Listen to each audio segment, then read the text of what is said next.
una iglesia preciosa que la Biblia describe así, como cuerpo y familia de Cristo, allí donde yo me convertí.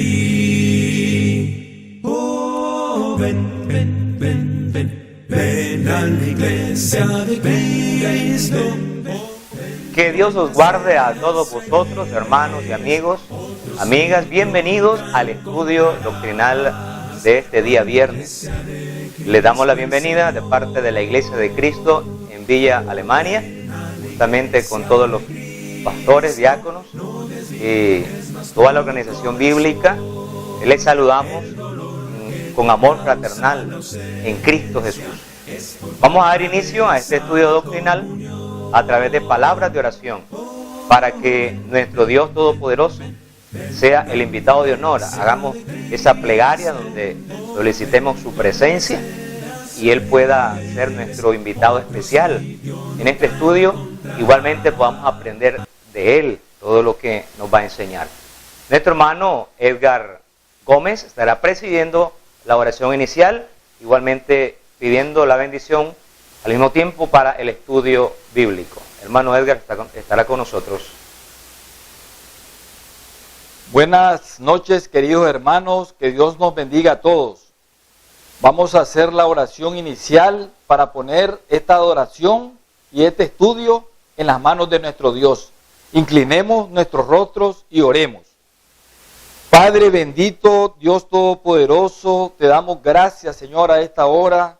Te damos la gloria y la honra por los siglos de los siglos. Venimos ante tu presencia humildemente, pidiéndote el perdón de nuestros pecados, para que tú limpies, Señor, y que estemos aceptos hasta este momento en tu presencia, Señor, limpiamente. A esta hora pedimos, Señor, por este estudio doctrinal, por esta clase bíblica, donde vamos a ser exhortados, donde vamos a ser capacitados para cada día poder defender la doctrina original de la era apostólica. Nuestro hermano Julio César González Gutiérrez, nuestro hermano evangelista de esta congregación de Villa Alemania, él va a llevar este estudio.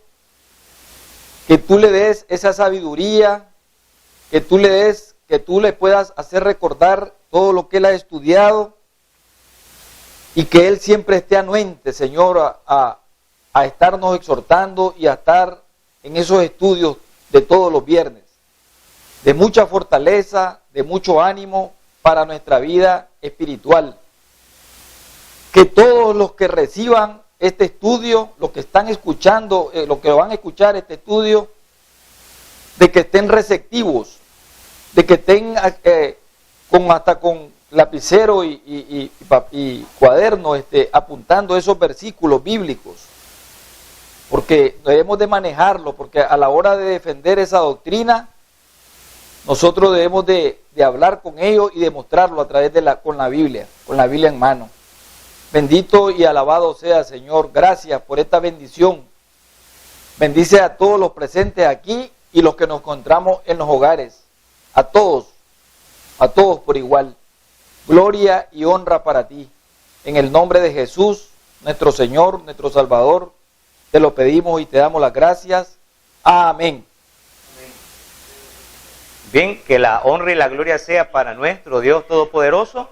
Ahora vamos a tener una alabanza, un canto con gozo que sale, ¿verdad?, de nuestro espíritu para alabar, adorar la grandeza de nuestro Dios. Esta alabanza la va a presidir uno de los pastores de Villa Alemania, nuestro hermano José Ramos Rocha Calero. Estará con nosotros. Cantemos, amados hermanos y amigos, al Rey de Reyes, al Señor de Señores. Él se merece toda nuestra alabanza. Solamente en Cristo, solamente en Él, la salvación se encuentra en Él. No hay otro nombre dado a los hombres, solamente en Cristo, solamente en Él. en San Juan 14, en el verso 6, allí nos dice el Señor Jesús: es el camino, la verdad y la vida. Nadie viene al Padre si no es por mí. Solo Dios hace al hombre feliz, muy feliz. Solo Dios hace al hombre feliz, muy feliz. La vida es nada, todo se acaba. Solo Dios hace al hombre feliz. Soy feliz, Cristo me salvó. Soy feliz, Cristo me salvó. Soy feliz, Cristo me salvó. Canto aleluya, Cristo me salvó. Canto aleluya, Cristo me salvó. Gloria a Dios, hermano. Muy bien, hermanos, hermanas, ahora que ya nos hemos puesto en las manos del Señor, que nos hemos gozado a través de esas hermosas alabanzas, ahora llega el momento de tener el estudio doctrinal. Les recuerdo el tema que iniciamos el viernes pasado, que tiene por título La organización bíblica según el Nuevo Testamento. La organización bíblica según el Nuevo Testamento. Hemos venido estudiando cuál ha sido el modelo planteado en el Nuevo Testamento para la organización de la iglesia, la organización bíblica. Aclaramos y agregamos la palabra organización bíblica de la iglesia. Entonces, vamos a estar viendo algunos pasajes para que podamos conocer cuál era el modelo, el patrón, la norma, la regla en la cual la iglesia de la era apostólica, allá en el primer siglo, la iglesia tenía para organizarse, cómo estaba organizada bíblicamente. Vamos a estar leyendo dos pasajes de la Biblia. El primero de ellos en Efesios capítulo 4, versículo 11, que dice de la siguiente manera. Efesios capítulo 4, versículo 11. En el capítulo de la unidad del Espíritu, dice el versículo 11, y él mismo constituyó a unos apóstoles, a otros profetas, a otros evangelistas, a otros pastores y maestros. A fin, dice el versículo 12, a fin de perfeccionarnos, a fin de perfeccionar a los santos para la obra del ministerio, para la edificación del cuerpo de Cristo. Note bien, para la edificación del cuerpo de Cristo. El viernes pasado mirábamos que la cabeza de la iglesia, el cuerpo, ¿verdad?, de la iglesia, que es el cuerpo de Cristo, la cabeza es Cristo. La cabeza es Cristo. Colosenses capítulo 1, versículo 18 en adelante, dice de la siguiente manera, referente a este punto. Colosenses capítulo 1, versículo 18. Y Él es la cabeza del cuerpo que es la iglesia, el que es el principio, el primogénito de entre los muertos, para que en todo tenga la preeminencia. Palabra de Dios. Entonces tenemos la cabeza y luego la organización, el cuerpo, lo demás. Leímos ahora Efesios capítulo 4, versículo 11 al 12, donde menciona ahí a los apóstoles. La iglesia en su organización bíblica, en su organigrama, tiene por cabeza a Cristo, y luego en ese orden de jerarquía, sujetos a Cristo están los apóstoles. Eso dice Efesios capítulo 4, versículo 11. Y él mismo constituyó a unos, dice, apóstoles. La iglesia de Cristo tiene apóstoles. La iglesia de Cristo tiene apóstoles. Sí, dirá uno, bueno, allá en el primer siglo tuvieron apóstoles, pero hoy en día ya no tenemos apóstoles. Bueno, eso hay que ver cómo pensamos nosotros acerca de la organización bíblica. En este siglo XXI, 2020, la iglesia de Cristo tiene apóstoles. ¿Y quiénes son? ¿Y quiénes son? Se preguntarán. Bueno, permítanme presentárselos. Al apóstol Pedro, al apóstol Pablo, al apóstol Juan, al apóstol Santiago. Esos son nuestros apóstoles. Ellos físicamente no están con nosotros, pero espiritualmente el Señor les prometió que se iban a sentar a gobernar a 12 tribus de Israel, es decir, a la iglesia de Cristo, al Israel espiritual. ¿Cómo iban a gobernar? A través de sus enseñanzas, a través de su palabra. La iglesia de Cristo hoy tiene apóstoles. Hoy nosotros tenemos las instrucciones que ellos nos dejaron escritos en las Sagradas Escrituras, en el Nuevo Testamento. Nuestro Señor Jesucristo fue claro cuando les dijo a ellos: yo voy a ir al Padre, voy a regresar al Padre, pero les voy a enviar el Consolador, para que el Consolador les recuerde lo que yo les he enseñado y también les enseñe cosas que yo no tuve tiempo para enseñarles. El propósito es para que ustedes puedan conocer toda la verdad y para que puedan escribir toda la verdad.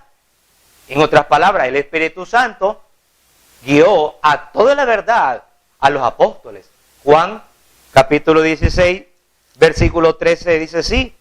El Evangelio de Juan, capítulo 16, versículo 13, dice la palabra: pero cuando venga el Espíritu de verdad, Él os guiará a toda la verdad, porque no hablará por su propia cuenta, sino que hablará todo lo que oyere y os hará saber todas las cosas que habrán de venir. Hacemos la pregunta: ¿guió el Espíritu Santo a los apóstoles a toda la verdad o no lo cumplió? ¿O no pudo el Espíritu Santo guiar a los apóstoles a escribir toda la verdad? Así es, el Espíritu Santo cumplió con esa misión. Aquella gente, aquellos amigos religiosos que hoy están hablando de nuevas revelaciones, que hoy dicen: ay, hoy Dios me reveló tal cosa. Ayer se me apareció un ángel, dijo José Smith y otro, se le apareció un ángel y le dio unas tablas. Allá dice otro: yo tuve un sueño. Allá dice, y dice que tienen nuevas revelaciones. Estamos llenos, estamos cansados de tanta mentira, de tanto engaño. Nosotros ya tuvimos una sola revelación, la revelación que el Espíritu Santo dio a los apóstoles y fue escrita y quedó escrita en el Nuevo Testamento. Ya no hay más revelaciones. Ya tenemos todo lo que nosotros necesitamos para ir al cielo. Tenemos el mapa completo, tenemos los mapas, los planos completos de lo que el hombre necesita hacer para ser salvo. Cómo llegar a Cristo, cómo llegar al cielo. Todo eso fue dejado completamente escrito. Guió el Espíritu Santo a toda la verdad a los apóstoles y los apóstoles lo dejaron aquí plasmado en la Santa Escritura, en el Nuevo Testamento. De tal forma que hoy nosotros seguimos gozando de la autoridad, de la guía de los apóstoles. Los apóstoles nos siguen guiando, nos siguen fortaleciendo, nos siguen animando, nos siguen enseñando la doctrina que nosotros necesitamos. Ahí están las lecciones de Pablo, ahí están las lecciones de Pedro, ahí están las lecciones de Juan. Y por efecto de espacio y de tiempo, el Señor no nos dejó las otras lecciones de los otros, porque dice, si se escribiera todo lo que, todos los milagros, todas las enseñanzas, no alcanzaría ni en todo el mundo los libros que se escribieran acerca de todo lo que los apóstoles, todo el resto de los apóstoles enseñaron, vivieron, todas las iglesias que levantaron, todas las obras y los miles y miles de personas a los cuales predicaron. Pero ahí tenemos nosotros lo suficiente, lo necesario. De tal manera que en el libro de Apocalipsis, allá en el último capítulo, hay una amonestación, hay una advertencia, que aquel, y está en el antiguo, está en el final de la Biblia, el último libro del Nuevo Testamento, con un propósito, precisamente para decirnos que todo aquel que le añade, que todo aquel que le quita, será coincidencia que fue dejado ahí en el último libro, todo aquel que le quite, todo aquel que le añade a la Biblia será anatema, será anatema.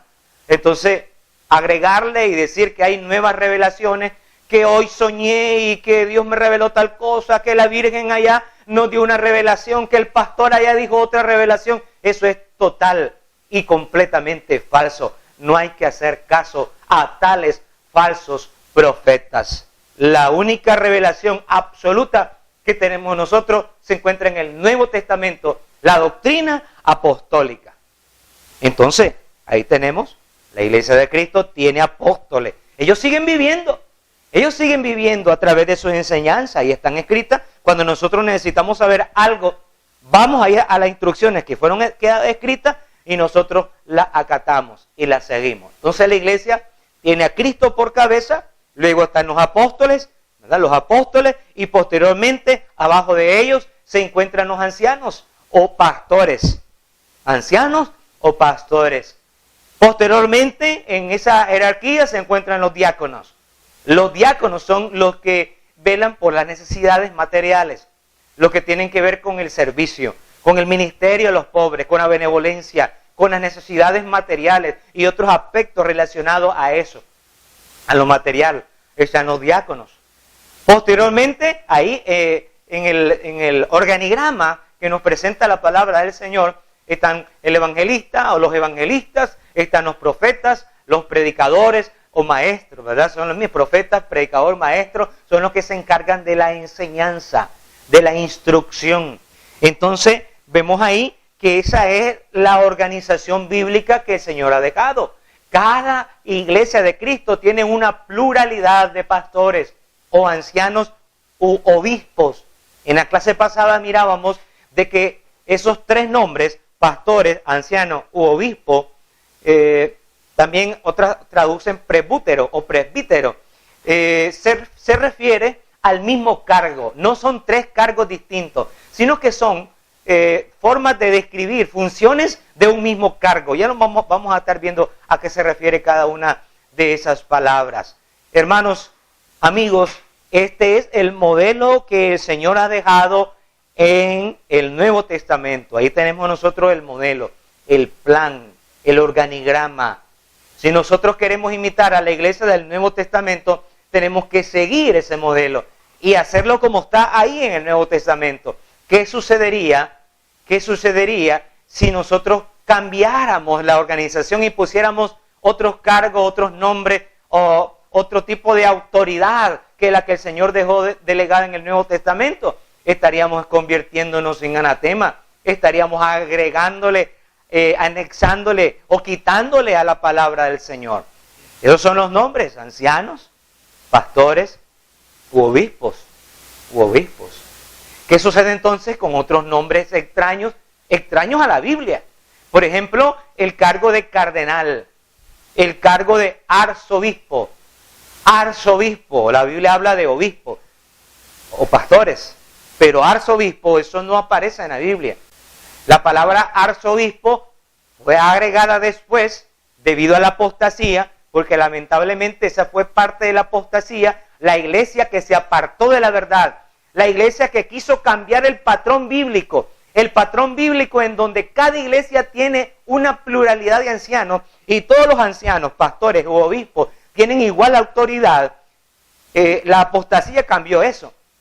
Cambió de tal manera que en una iglesia había un obispo que tenía más poder, más autoridad, más reconocimiento que los otros. Y entonces con el tiempo, aquel obispo se estuvo poniéndose sobre los otros pastores u obispos, de tal manera que se le puso el nombre, es un nombre falso, lógicamente, que no aparece en la Biblia, arzobispo, que significa como el jefe de los obispos. Arzobispo, el jefe de los obispos, el que está sobre los otros obispos. Ese es un patrón extraño. Eso es parte del engaño, de la falsedad, de cómo la apostasía quiso cambiar la organización bíblica. La Biblia habla que cada iglesia tiene por ejemplo, cuatro ancianos, pero esos cuatro ancianos tienen igual autoridad. Lógicamente entendemos nosotros cuál fue el propósito de la apostasía, que el diablo hizo para que cambiara esa autoridad y luego llegara a derivar a la autoridad que nosotros conocemos hoy, como es de la Iglesia Católica, es el Papa. Fue cambiando hasta llegar a esa organización bíblica extraña, rara, ajena a lo que dice el Nuevo Testamento. Arzobispo, cardenal, ese otro título inventado por los hombres. Eso no aparece en la Biblia. Entonces, tenemos cardenal, tenemos en el mundo evangélico la palabra reverendo, eso hasta parece blasfemia, que a alguien le diga el reverendo. Eso es como darle honra a un hombre como la honra a Dios. El reverendo. Eso suena hasta blasfemia, ¿verdad? La honra y la gloria es para el Señor. A ningún apóstol. Revise usted la Biblia.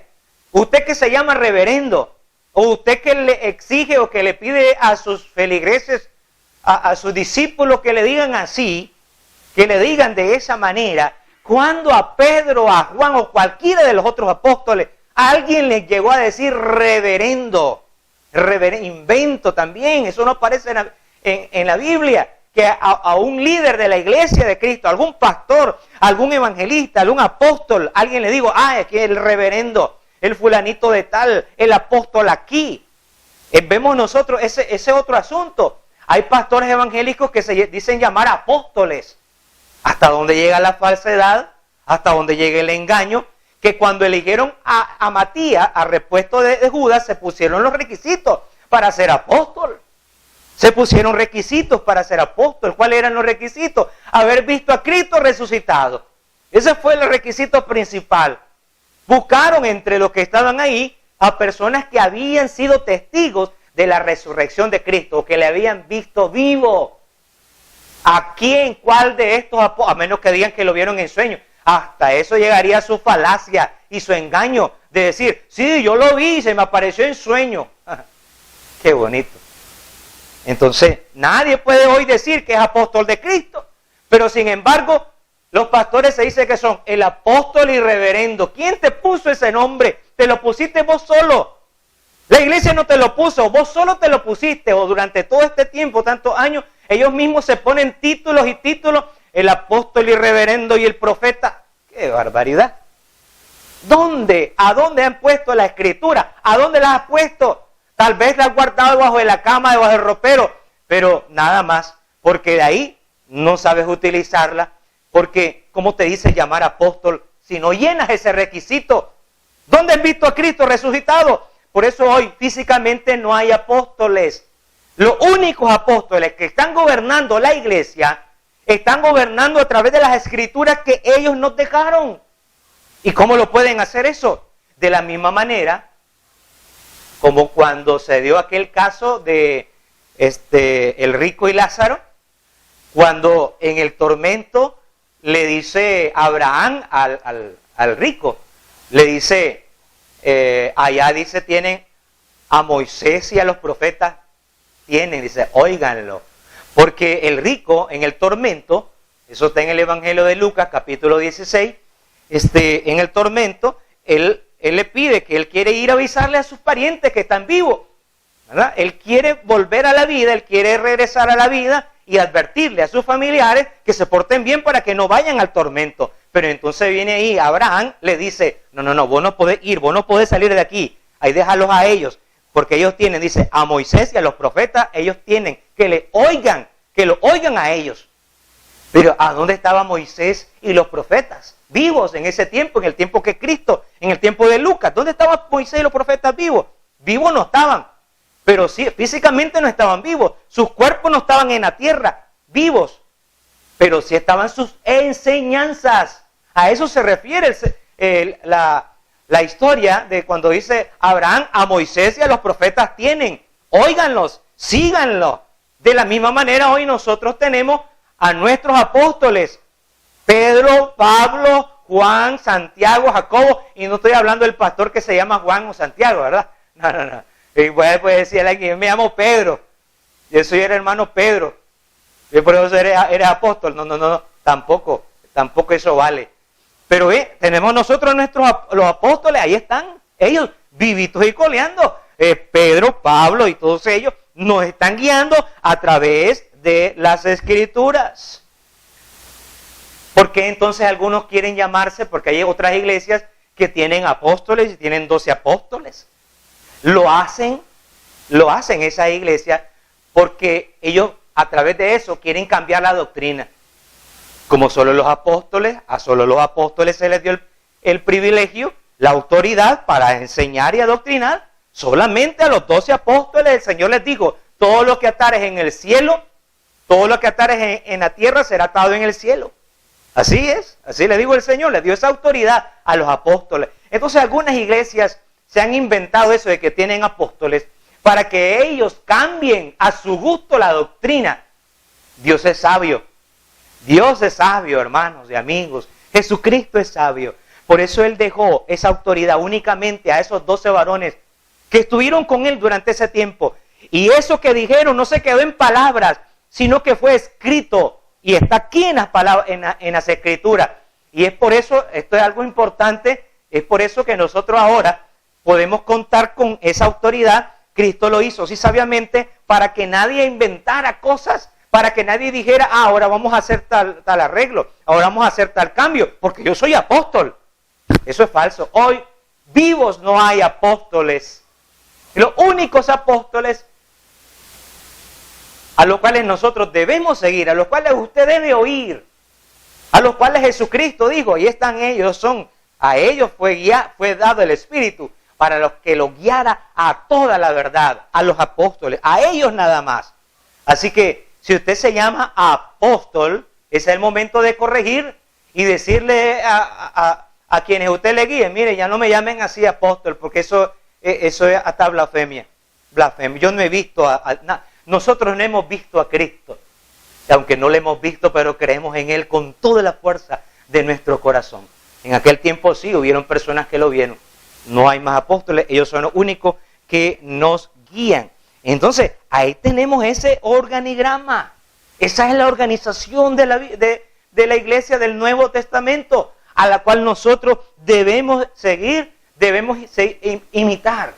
Debemos imitar porque ese es el proceso, ese es el plan normal que Dios ha dejado para que nosotros, a pesar que el tiempo transcurra, llevamos más de 2000 años, la doctrina se mantiene pura porque ahí está el patrón, el modelo, los planos dejados en el Nuevo Testamento. Finalizamos este estudio repitiendo un poquito lo de los ancianos y los diáconos. En el caso de los ancianos, son aquellos que están puestos para dirigir, coordinar y proveer a la iglesia. Por eso es los nombres, cada nombre no describe otro cargo, sino que describen funciones. Por ejemplo, la palabra episcopo, en el idioma griego, traducida como obispo, la palabra episcopo significa alguien que ve sobre, es un supervisor. Eso es lo que hace un pastor, supervisa. Eso es lo que hacen los pastores, supervisan. También está la palabra anciano. La palabra anciano indica o señala a una persona de sabiduría, o presbítero, traducen algunos. Es alguien de mucha sabiduría. ¿Por qué se dice eso? Porque el pastor es aquel que toma decisiones, muchas decisiones. Es aquel que está aconsejando conforme a la experiencia. Un anciano es una persona de experiencia, de mucha sabiduría, para aconsejar a otros, para aconsejar a los más jóvenes, para aconsejar a la iglesia con sabiduría a que tomen decisiones correctas. También está la palabra pastor. La palabra pastor significa alguien que guía y alimenta, apacienta el rebaño. Ahí están los pastores, son los que proveen la alimentación a la iglesia, la sostienen, la edifican, la alimentan, la guían. Entonces, episcopo, anciano, pastores, indican funciones, no diferentes cargos, sino que funciones, distintas funciones de un solo cargo, de un solo ministerio. También están los diáconos. Los diáconos están bajo la autoridad de los ancianos. Los diáconos, ellos están llevando el ministerio de la benevolencia, la atención, el servicio al prójimo, a los necesitados, los que velan por las necesidades materiales, siempre supervisados por los ancianos, ¿verdad? Por los obispos, por los pastores. Luego la Biblia habla de maestros, profetas y evangelistas. Son los que se encargan de predicar la palabra. Evangelistas, el maestro, el profeta, se encargan de cumplir esa misión especial que Cristo ordenó en Mateo 28, 18 al 20. Id y predicad el evangelio a toda criatura. Y de hacer discípulos a todas las naciones, bautizándolos en el nombre del Padre, del Hijo y del Espíritu Santo. Y luego dice, enseñándoles que guarden todas las cosas que os he mandado. El evangelista, el maestro, los maestros, profetas, los que enseñan la palabra, se encargan de predicar el evangelio. Y luego que la persona es convertida por medio del evangelio, viene a formar parte de la iglesia, viene la instrucción, viene la enseñanza. ¿Durante cuánto tiempo? Toda la vida. Toda la vida pasamos aprendiendo de la Escritura. Toda la vida, nadie va a llegar después de 20, 30 años, ya lo sé todo, ya no necesito que me enseñen. Eso es falso. Toda la vida somos instruidos. Toda la vida pasamos en las aulas aprendiendo de Cristo, de los apóstoles y de sus enseñanzas. Ahí están entonces el evangelista, los profetas, los maestros, el que están primeramente predicando el evangelio, luego enseñando a los que ya son miembros para fortalecerlos en la fe, en la doctrina, en la enseñanza, la alimentación, la leche espiritual no adulterada. Ese es el modelo. Ancianos, diáconos, maestros, evangelistas, profetas.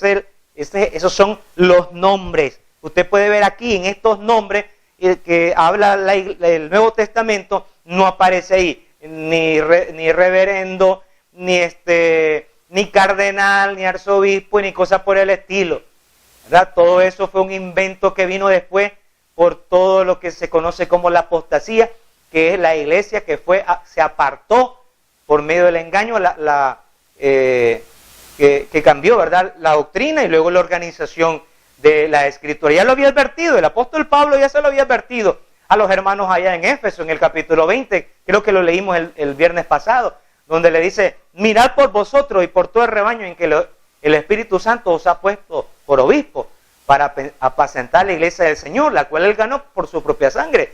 Porque en medio de vosotros se levantarán lobos rapaces que no perdonarán al rebaño. Fue una profecía que está dando Pablo, diciéndole que el cambio de la iglesia iba a iniciar precisamente por el cambio de la organización bíblica, en donde un pastor se iba a exaltar, la palabra, exaltar sobre los otros, y así sucesivamente.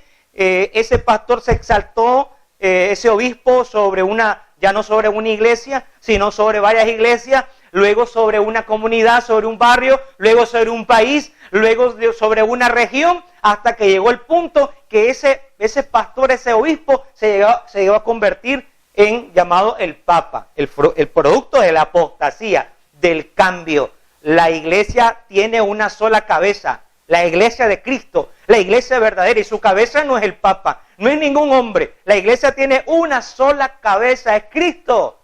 Y Él tiene toda autoridad en el cielo y aquí en la tierra a través de sus apóstoles. Nada más y nada menos. Ese es el modelo que Cristo ha dejado para la iglesia del Nuevo Testamento. Recuerden, cualquier duda, sugerencia, pregunta, usted quiere saber más de la doctrina del Señor, quiere literatura, quiere folletos, quiere aprender más, tenemos el grupo de WhatsApp, ¿verdad? Puede unirse al grupo o solicitar información al 89 54 7408, ¿verdad? El teléfono aquí en pantalla.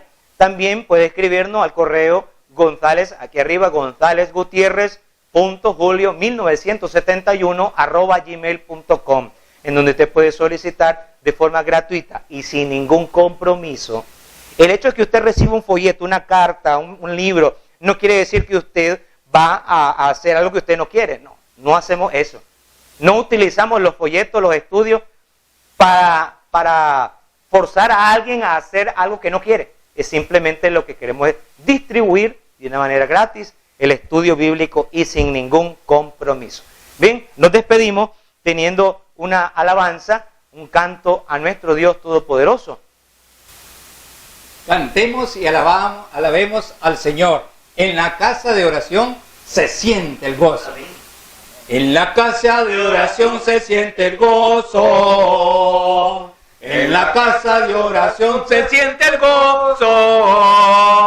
Porque Cristo mora ahí, porque Cristo mora ahí. En la casa de oración se siente el gozo. Jehová en su templo, alábale que él vive. Jehová está en su templo, alábale que él vive. Alábale, alábale, alábale que él vive. Alábale, alábale, alábale que él vive. En esta reunión Cristo está, Él ha prometido estar. Donde dos o tres en mi nombre estén, ahí estaré, ahí estaré, ahí estaré. Yo lo siento en mí, yo lo siento en mí. Su Santo Espíritu me hace cantar. Yo lo siento en mí, yo lo siento en mí. Su Santo Espíritu me hace cantar. Amén, gloria a Dios. Ahora vamos a finalizar, les animamos, les comunicamos el día de mañana, sábado, en el canal 37, a poder presenciar nuestro programa Nicaragua para Cristo. Canal 37 Extra Plus, el programa Nicaragua para Cristo, un programa de media hora de la Iglesia de Cristo en Villa Alemania. Te invitamos a que puedas mirarlo, puedas disfrutar del estudio, de la fortaleza, de la guía de nuestro Dios Todopoderoso. Oremos. Bendito Padre, bendito Dios Todopoderoso, a esta hora, Señor, te pedimos y te damos gracias porque estuvimos aprendiendo un poco más de la sana doctrina del Nuevo Testamento, del nuevo pacto, de la nueva dispensación que usted ha dejado a través del Espíritu Santo que guió a los apóstoles. Padre de la gloria, gracias, Señor, porque hemos aprendido cada vez más.